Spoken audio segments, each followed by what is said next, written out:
Okay. Oh, God.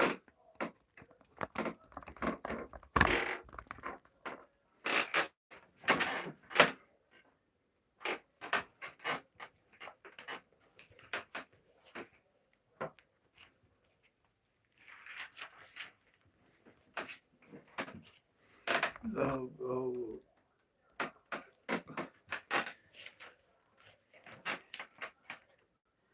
Yes, I am talking to myself right now. I have 0 viewers on the live stream so far.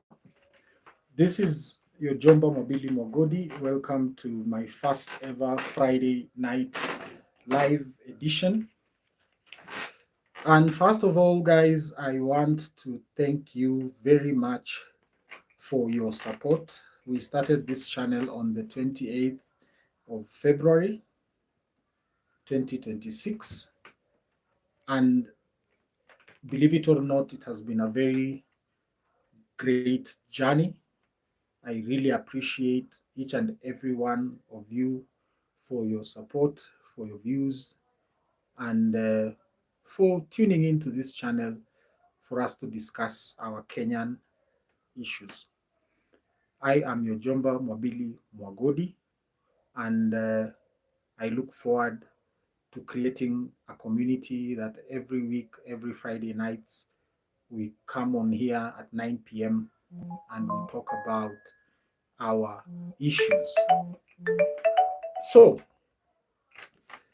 what is really pressing today on the 10th of July is that former Deputy President Rigathi Gachagua hosted a press conference on Friday, 10th of July, and he spoke at length about the by-election in Olkalau. And there's something that he said that captured my attention. And what Rigathi Gachagua talked about is he warned Irungu Kang'ata and the Linda Mwananchi team to not show themselves in Olkalau. My question is, why is Rigathi Gachagua refusing to have the team of Linda Mwananchi with Edin Sifuna and the rest of them showing up in Olkalau? Mtanisamehe, I forgot to put up the microphone. Nimeweka mic. Mtanisamehe, teething problems. This is what we call teething problems. This is my first ever live here on YouTube at night. I've done several lives, but they were not our one show. It was only so I would love to see your comments, and I would love to hear from you guys as to why former Deputy President Rigathi Gachagua would castigate Irungu Kang'ata. My challenge with Rigathi Gachagua is wait, did you start again? Ni kama nilikuwa booted out, eh? I was booted out of the live. Now we are back.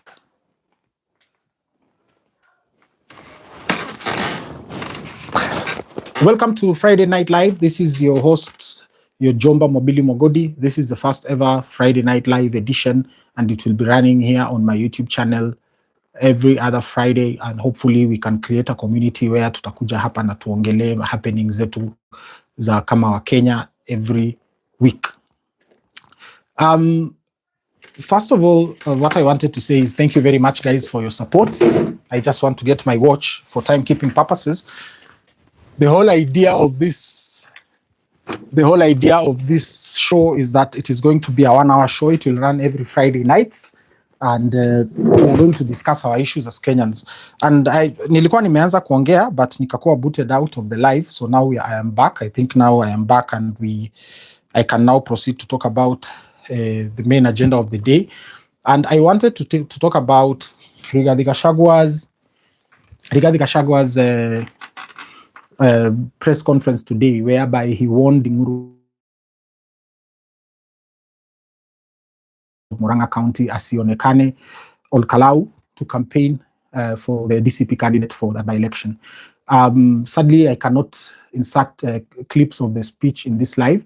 I hope that mumeona what Rigathi Gachagua, former Deputy President Rigathi Gachagua said to Irungu Kang'ata, akamwambia usilete kiherehere Olkalau. As you know, many of you, wengi wenu, and please put your comments, ekeni comments hapo ndio nijue sijiongeleshi jameni. Hata kama ni kusema tu hey, weka hey hapo, mtashukuru sana. So, why will Rigathi Gachagua refuse the support of Linda Mwananchi team led by Edwin Sifuna, and specifically him attacking Governor wa Murang'a County, Irungu Kang'ata? Why? What is the reason for that? Hata mimi mwenyewe sijui. As the host of this YouTube channel, Yojomba mwenyewe hajui, and that is why I am here. We are trying to understand what is the idea behind former Deputy President who attack former Governor wa Murang'a County. Sadly, Rigathi Gachagua does not want to be a national leader.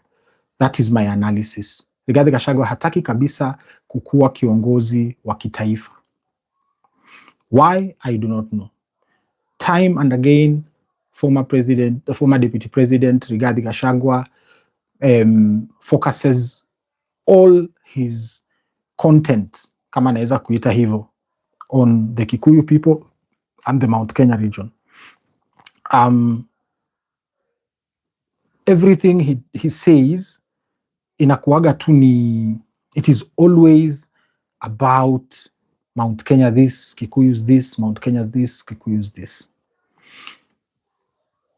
In my thinking, the enemy we are facing is Goliath. President Ruto is Goliath. And he is fighting for a second term. It is a do or die situation for him. This is do or die. So if we are going to be fighting to remove him from office, then we need all hands on deck.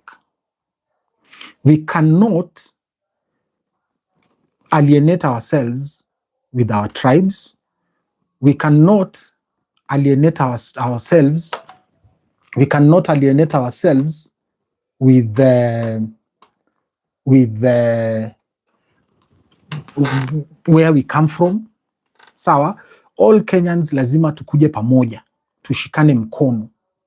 We must cut across tribe, we must cut across class. Sawa, whether you are rich or poor, ni lazima tushikane sote. All of us must join hands, and all of us must fight to make sure that each and every Kenyan is registered to vote kwa mfano. Each and every Kenyan is very well educated on the electoral process. Sawa, so that by the time tunafika August 2027, it is easy for all of us. So, why would Rigathi Gachagua attack Governor Irungu Kang'ata? Kwa nini? Why? This doesn't make sense at all, especially when the by-election ya Olkalau is only 6 days away. Yeah, it is 6 days away. Leo tarehe 10, 11th, 12th, 13th, 14th, 15th, 16th. 6 days away. We need all hands on deck. Kama Linda Mwananchi wanaenda kule kukampeinia mtu wa Olkalau, sawa, then why tell them musiende huko? Why tell Irungu Kang'ata usilete kiherehere, kunaitwaje? Usilete kiherehere nani? Olkalau. You see, I need your help here. For those who are watching, please continue the conversation in the comments. I'm requesting for your comments because that is the only way pia mimi nitaweza kueleza, nielewe, sawa, what is this that former Deputy President Rigathi Gachagua is fighting against. Because all of us need to be united in purpose. We need to be united to go after the evil that is what? That is President Ruto. And dividing ourselves in tribal cocoons, kuanza kupigana, kuatakiana nini, it doesn't help our cause. And what made me even more angry is I saw a tweet ya Moses Kuria akiambia akina Edwin Sifuna, akina Irungu Kang'ata nini, you know, like he's making a victory lap, akiwaambia, I saw a tweet from Moses Kuria anawaambia, yes, mnaona mimi niliwaambia huyu jamaa yeye ni mkabila, huyu jamaa yeye he wants people to bow down to him. What is it that former deputy president wants? Rigathi Gachagua, je, unataka nini? For those who are watching, if you want to request to speak, I don't know, hata sijui how to go about it. I'll have to learn how to do a live for two people. But we are learning. So the question here is, Rigathi Gachagua, what is it you want? Unataka nini? What do you want from a deputy president? Because we cannot defeat President Ruto if your only focus is talking about Kikuyus, is talking about Mount Kenya. What you need to understand, Mr. Rigathi Gachagua, is that right now, Kenyans are tribeless. They are united by one thing. And it is what? Wewe ndio ulitupatia one term. WANTAM. One term tulipewa na nani? Na Rigathi Gachagua. So, kama Rigathi Gachagua alitupatia one term, kwa nini? Why is he sabotaging the one term movement by clutching at this tribal thing? Hii vita ya ukabila ni nini? And this is where problems begin. Problems inaanza kwa hii mambo ya ukabila, because it builds mistrust between Kenyans and the opposition. And I have no idea if you guys have noticed this, but Rigathi Gachagua is being left alone one day after the other. Hata ni leo nimenotice kuna press statement ambayo imekuwa released na Martha Karua, pamoja na Maraga, sawa, and I noticed that Martha Karua is no longer being seen together with Rigathi Gachagua. I have noticed that his cousin, Kalonzo Musyoka, is making less and less appearances with Rigathi Gachagua. Maraga has not yet been seen with Rigathi Gachagua. Akina Natembea wame keep off. And there's a reason for that. And I highly believe that reason is hii maneno ya Mount Kenya. Hii maneno ya Wakikuyu ambayo Rigathi Gachagua amekwamilia namna hii. This is what is taking us backwards. It is not moving us forwards at all. It is not moving us forward at all. And my viewers, thank you very much as usual for your support. Wekeni comments hapo so that nijue sijiongeleshi. I can see the screen. So please kindly contribute to the conversation and tell whoever is watching this, what is former Deputy President Rigathi Gachagwa's plan in 2027? Are we together in this journey ya kumtoa Rais Ruto? Because we have to be together as Kenyans. We have to be together.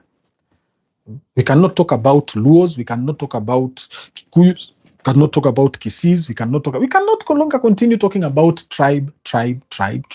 We have to dissociate ourselves from tribe. Kenyans are united by one thing, one term. Kenyans are united by one thing, one term. One term.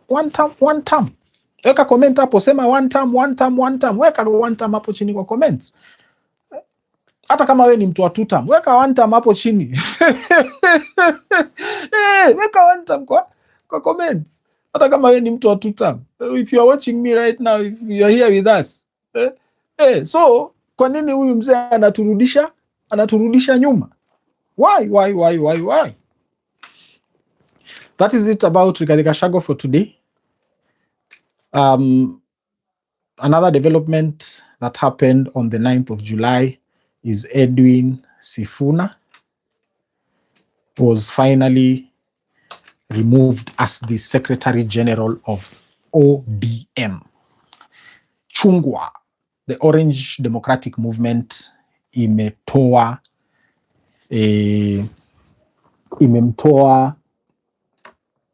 Edwin Sifuna kama Secretary General wa ODM, Orange Democratic Movement.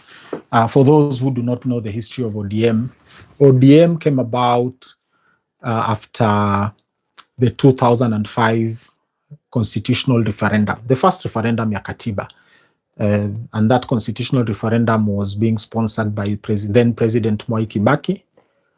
And it had very many flaws, because the constitution was being tailor-made specifically for President Kibaki to retain power in 2007. Wakakosana na Raila Odinga. Raila Odinga left with William Ruto.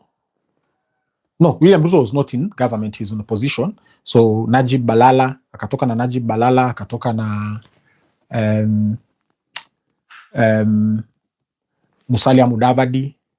Musalia Mudavadi was alikuwa kwa government hiyo time ama opposition. Kalonzo Musyoka pia. Sawa. Walikuwa watu kama 6 hivi. Ndio that then baba akafanya kitu inaitwa Pentagon. And then the referendum ilikuwa yes for the constitution ni banana ndizi, no ilikuwa ni orange. Sawa. So Orange Democratic Movement ikatokana na hiyo the victory they had over Mwai Kibaki's yes team. Towards the 2007 general election, Kalonzo Musyoka akafanya ODM Kenya and he ran, akalipwa na Kibaki, he ran separately, akachana na kina Raila Odinga, he ran separately and he split the votes, akatoka na kura za Ukambani. Alafu baba akabakia na Najib Balala. Kuna huyu jamaa nimemsahau jina, Nyaga, someone Nyaga, Joe Nyaga I think, Musalia Mudavadi. Jojo, I'm working. Okay. Please, no, go back. You cannot be seen on YouTube. Sorry. How did I forget to lock the door? Hi, come. Why? Sorry, I'm working. Samahani, sorry my viewers. Nilikuwa nimesahau kufunga mlango hapa ya ofisi hapa. Mtoto amekuja. So, the 2007 election, waka lose. They didn't lose. Baba won that election. Let me just say, let me be very honest with you, my people. Baba won that election, but akakuwa rigged out. Sawa, but Kalonzo Musyoka played a very big role in denying Baba a landslide win. And Kalonzo Musyoka, immediately after 2007 election, he was appointed vice president of Mwai Kibaki. So that is when Orange Democratic Movement started. It has been a very important political party in the history of our country. ODM ni chama kubwa. Chungwa ni chama kubwa sana sana sana sana. And Baba has navigated with it in the 2013 elections. He went into a coalition inaitwa CORD, Coalition for Reforms and Democracy. Alafu wakashikana na kina Kalonzo Musyoka na kina Musalia Mudavadi, kina Wetangula. 2017 wakaenda kwa debe tena, wakakuwa, they were called NASA, National Super Alliance, something like that. ODM was a constituent party. It was the biggest party in NASA. 2022 wakakuwa Azimio la Umoja One Kenya. And Sifuna has been Secretary General for 8 years, 8 good years. And the good thing about Sifuna is that he practices honest politics. And I'm not saying this because I have a soft spot for Sifuna. I have a soft spot for Sifuna. Let me not deny that about that. Lakini that is not the issue at hand. The issue at hand is that what is the end goal for ODM kumtoa Edwin Sifuna from this Secretary General position? How Matilda one term. Asante sana Matilda said hi. Asante sana, thank you very much Matilda. Why is it that the ODM party made that decision? Because when you look at ODM the way it is constituted now, Oburu Odinga, with all due respect, is 84 years old. This man is an octogenarian. He is way past his shelf life.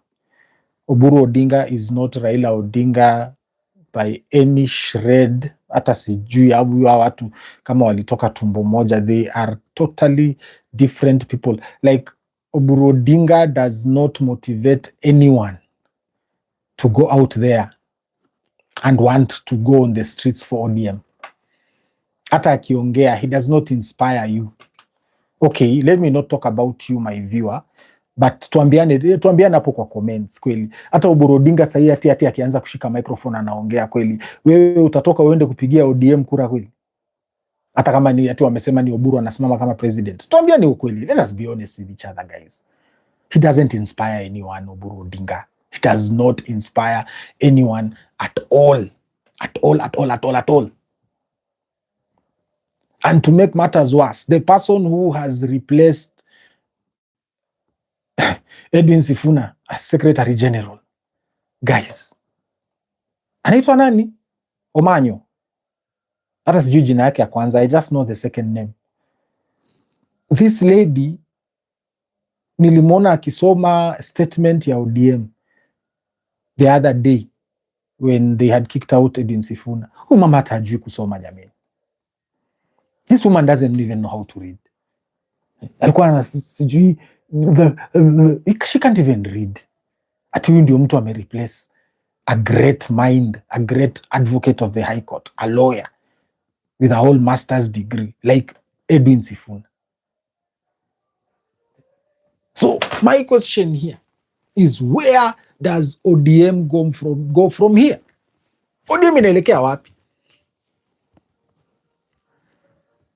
Because you see, these conversations we have, these are to challenge ourselves in how we are going to approach August 2027. How does ODM inspire people? And I'll tell you something else about ODM. Baba did not have a vice grip over Luo Nyanza, whether it is 2013, whether it is 2017, and especially in 2022, there was a very big fallout in ODM and Luo Nyanza. There are just too many independent elected MCAs, members of parliament, senators in Luo Nyanza. And I'm saying this because one of my friends was running for MCA in South Game. Sawa? South Game ward. The guy is called Brian Obiero. So before the 2022 election kulikuwa na ile nomination process. Brian Obiero ran on the nomination and won the nomination ya ODM. Mchujo wa mashinani. So he won the nomination. But as many of you know, certificate ya ODM ya nomination, ukishinda kwa palipopote umeshinda, kama wewe ni huyo South Game Brian Obiero, I know for example in Taita Taveta Governor Andrew Wakuja Mwadime, sawa, he ran on an ODM nomination and he won. Pia yuko Taita Taveta. Brian Obiero won the MCA nomination for ODM in South Game. But certificate inapeanwa wapi? Haipeani kule mashinani, inapeanwa Karen kwa Minpini Joluo Jodala Jodala, mnajua Minpini ni nani? Kwa Mama Ida Odinga. Na pale ukienda allegedly, let me make this as an allegation, ukienda kuchukua nomination certificate unaenda na nini? Unaenda na kamfuko kakona zile zinaitwa Kenyatta shillings. Hatuwezi ziita Ruto shillings, wacha tuzite Kenyatta shillings. And my boy Brian Obiero didn't have that cash. He didn't, sadly. Hakuwa naye. So certificate ikapeanwa mtu mwingine. The person who took second place. And then a week before the election, this person mwenye alipewa hiyo certificate, unfortunately he died, or fortunately he died. Fortunately for Brian, and unfortunately for his family, of course. We have to be compassionate here. He died. Kukaitwa IBC cancelled the election. Yeah, MCA South Game, and it was it is in the Nisheria. Yeah, one of the candidate dies before a week. I think this is in 2 weeks before the election is cancelled. So Brian ran as an independent in South Game. He ran as an independent in South Game, and guess what? In December 2022, he won as an independent. The other person is Governor Andrew Mwadime Wakuja. He won the nomination ya ODM in Taita Taveta County, but he did not have the money to give, allegedly, Minpini. And what happened? Nomination ilipewa Mwadegu. Mtu anaitwa Mwadegu, who was a member of parliament. And Wakuja won Taita Taveta as an independent. Taita Taveta is an ODM zone. So what I'm trying to say is, even with Baba alive in 2022, he did not have a vice grip over ODM in Luo Nyanza and ODM zones outside of Luo Nyanza. And that is why we have very many independent members of parliament in Luo Nyanza. So now, Baba is no longer here with us. Baba alituacha. My question here is, 2027, can ODM deliver Luo Nyanza to President Ruto? Can ODM deliver Luo Nyanza to President Ruto? That is the question I have. If in 2022, Baba could not get 100% in Luo Nyanza, right now, with Oburu Odinga, who does not even inspire a crocodile to come out of the river to Aote Jua, with an Secretary General kama huyo Omanyo. Anaitwa nani? Hebu niambieni hapa kwa comments. Secretary General wa ODM huyo anaitwa nani huyu mama? Sijui jina yake ya kwanza, and I don't have a laptop to Google here with me. So my question here to you, my viewer, is, and akina Oburu Odinga lying to President Ruto kweli? Si hapa kuna utapeli unaendelea. And remember, if you go to Luo Nyanza, if you speak to the people from Luo Nyanza, they will tell you, watu watakwambia kabisa, sisi hatuko kwa hiyo mambo ya tutam. Sisi hatuko kwa serikali. Watu wako kwa serikali ni hao viongozi, but the people are not there. Right now, if you look at people like Gladys Wanga, governor of Homa Bay, you look at Busia, you look at Bungoma, you look at Migori, guys, au ma MPs, au ma senator, au ma governor, au ma MCA, ODM, they are living on very shaky ground. There is a very high possibility most of them are not coming back in. And why? Because it is very simple. Mtu mwenye alikuwa anawanyosha mkono na anawashika mkono na kunyosha mkono juu hivi na kusema huyu ndio huyu, ile mambo ya full suit hakuna tena. Na hata hizo full suit zenye baba alikuwa anasema then, bado 2022 hakupata. So chama kubwa, where is chama kubwa headed? Chama kubwa inaenda wapi? Inaelekea wapi? Hii ndio swali. ODM chungwa. ODM inaelekea wapi? Where is chama cha baba kinaelekea wapi?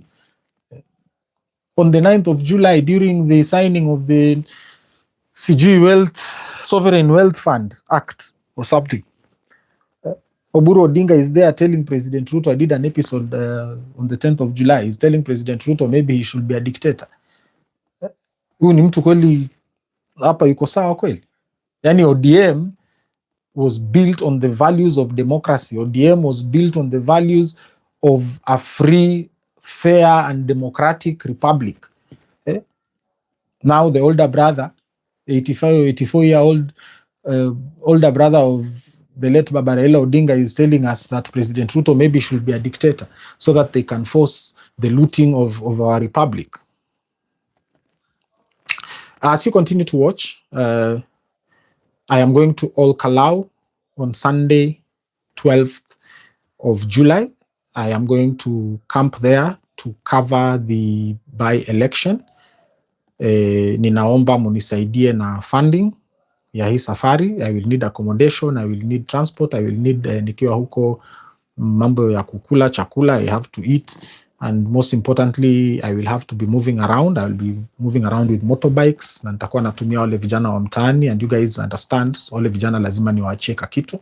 So nieke hapo 0799428109 fund me to be able to cover this by election impartially. For those who follow me on Twitter, ama wale ambao mnaita X, and for those who watch me on YouTube, I covered the Emuru Adihir by-election, but sadly I went there, nilienda huko, I went there only for one day. So I missed out on all the drama, the final days of the campaign, and this is what I want to be able to cover with Ol Kalou. I really need you to get, I call it impartial coverage of the by-election, because in as much as mimi mnanijua ya kwamba I am against President Ruto and whatever he's doing to this country, so elections are about one vote, and a vote is more sacred. It is more sacred than the Holy Communion. I'm sorry, I do not want to blaspheme, but your vote is very important. And I must report the vote of the people of Ol Kalou impartially, and I want to make sure that you get the real and actual information of the by-election from the ground, without any bias. Mainstream media iko na bias mingi sana. Ukiweka Citizen, wao kwa sababu wako ndani ya UDA, they will portray DCP campaigns in a certain way. NTV, because wanapigania advertising revenue, they cover these things in a certain way, in such a way that it is propaganda. Sawa, because they want to sway Kenyans in a certain direction. But mimi hapa kwangu, nyinyi mnajua, nikiingia kwa ground, kama kura inaibiwa, nitawaambia kura inaibiwa. Sawa, kama kuna dispute yoyote, I will tell you how it is. It is as simple as that. Kama like Murua Dikir, if it is a free, fair, credible and verifiable election, and it is, I even live stream the counting of votes kwa polling station. So 0799428109 is my Mpesa number. Please help me fund the Ol Kalou trip. I will be going there on Sunday 12th. Nitakaa huko hadi Friday 17th after the winner of that by-election is announced. So, tumemaliza mambo ya ODM. I do not think I have anything to add about chama kubwa. Sadly, ODM is where it is because Baba left us. Edwin Sifuna has now been booted out of ODM as Secretary General. I have no idea itawasaidia aje, but mimi in my thinking in the long term hakuna pahali wanaenda, na hiyo chama kubwa sasa hivi tuanze kuchimba 6 feet grave, tuzike chungwa, and we see what is in store for us with the united opposition, with akina Sifuna, with akina Rigathi Gachagua, akina Madeva, akina Maraga, akina Okiya Omtata, akina Natembea, hawa wote. In fact, hata Natembea si mumeona ametoka DAP Kenya. He has resigned as a member of DAP Kenya, so we need to watch what Natembea is up to. The final thing I'm going to speak about, so that we can call it a night, my dear viewers, asanteni sana, by then nawapenda sana. Yani nyinyi watu wangu watano mmekaa hapo mkidisikiliza, I thank you very much. Kuna nani hapa, kuna Jeslina naona hapo ametuma nani anapiga makofi, asanteni sana. The final thing I want to talk about is the Ol Kalou by-election. We have seen the chairman of IEBC, Erastus Ethekon, speak on the 9th of July and say that if things continue the way they are, he might postpone the by-election or cancel it altogether. Maybe my question to Chairman Ethekon is, who is violating the elections code of conduct? Nani amepeana mattresses Ol Kalou? Let us be very honest, my viewers. Nani amepeana mattresses Ol Kalou ambazo ziko branded GOK? Nani amepeleka boti mbili Lekol Bolosat ambazo ziko branded GOK? Nani anashinda akitangaza kuhusu train, sijui hadi sahi kuna train ya kutoka Nairobi inaenda Ol Kalou? Huyo ni Moses Kuria. In fact, the train story is very funny because I actually wanted to go with the train. So nimepiga simu Kenya Railways leo kufind out train inaenda sangapi, and the shock on me was that train inaenda Tuesday na Friday, 2 times per week.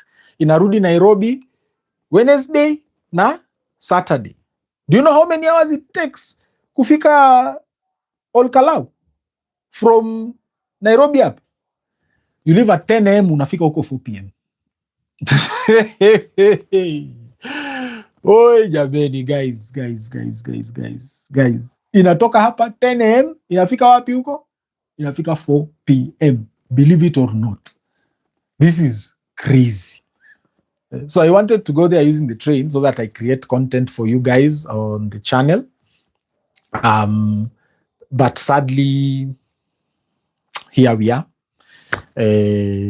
I cannot make it to go with the train because that means I have to stay until Tuesday, na nitakuwa nimepoteza a lot of time for you, and maybe I want to go to as many wards as possible. Nataka kwenda huko mashinani kwa villages, nikutane na watu wa chini kabisa. Yani hata I want to go places ambapo Moses Kuria hajafika. Sawa, nataka niende places ambazo watu wa DCP hawajafika, wakina Senator Methu Muhi. I want to talk to that Kenyan. You know how we do it, guys, on my channel. Naendanga huko mashinani kabisa. So that is the plan for me. So I leave on Sunday 12th and try and cover as much ground as possible. because like I was saying about Erastus Ethekon and threatening to cancel the election, so he's cancelling. He wants to postpone it on what basis? He wants to cancel the election on what basis? Because if it's violations, it is President Ruto and the UDA who have violated the code of conduct of elections. State officers have been involved. We have seen Kabogo there. We have seen Alice Wahome there. We have seen CS Wagani. CSs wote wako huko kila siku wana launch projects. Tumeona PSs, kuna PS Washira wa Energy alikuwa huko akipeana gas cylinders, and you guys, it's like, I mean, ushai kuona ati huko Olkalau kumekuwa na any vurugu yote by DCP? There's never been any violence by DCP, because that should be the crux, that should be ile, line should be drawn at violence. But kama ni voter bribery, tumeona kabisa ikifanywa na nani? Na President Ruto na watu wake. Tumeona mpaka leo wamechukua vijana 1000 and something wamepeleka Nakuru kuwapatia nani? Kuwapatia Nyota Fund 22,000 shillings.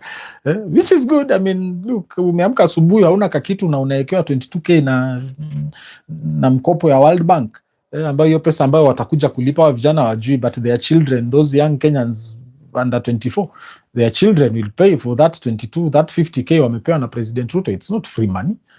It is not free money, guys. So if chairman of IEBC, Erastus Ethekon, is threatening to cancel that election, he should cancel it on very serious constitutional grounds, and not just because President Ruto feels like he's going to lose that election, so ndo cancel. Kwa nini hawaku cancel Mbeere North wakijua wanashinda? Kwa nini hawaku cancel Murua Dikir wakijua wanashinda? Why? Tuko pamoja, guys, So that is Olkalau.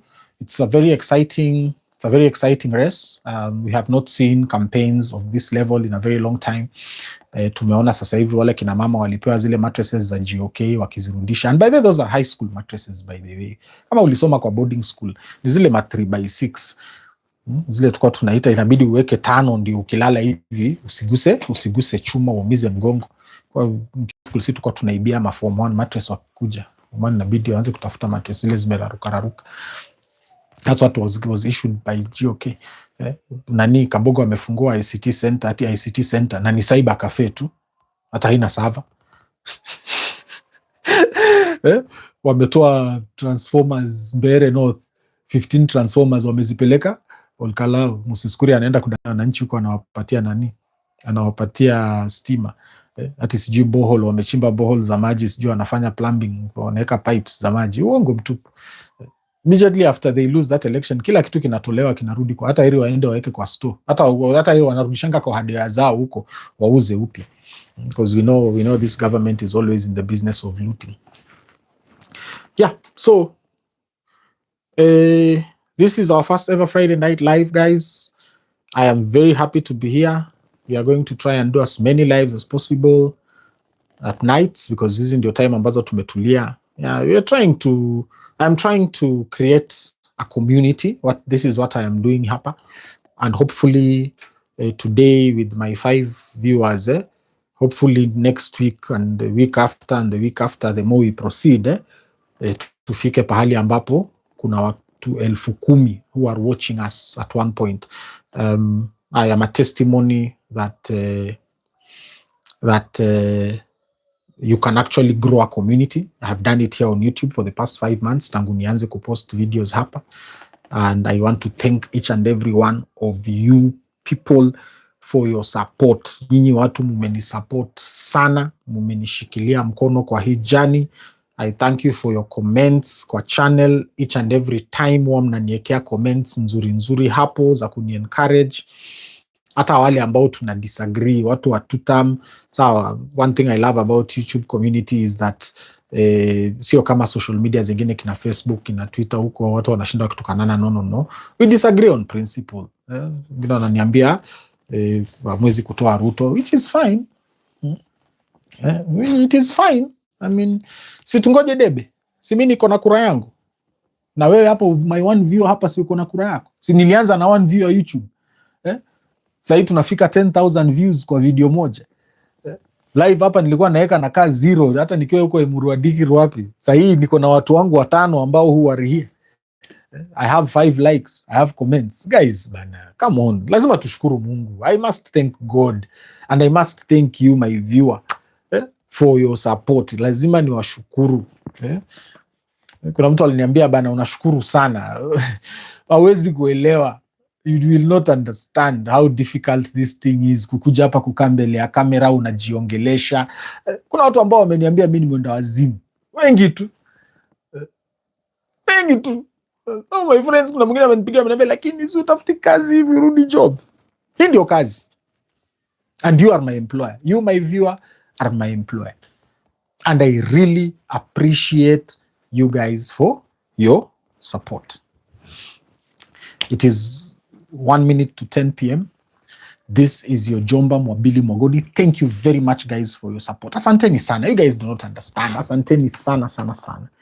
And especially those people who are always sending me positive vibes and positive comments, na wale ambao huwa mnaniekea Mpesa ya kuendeleza hii kazi.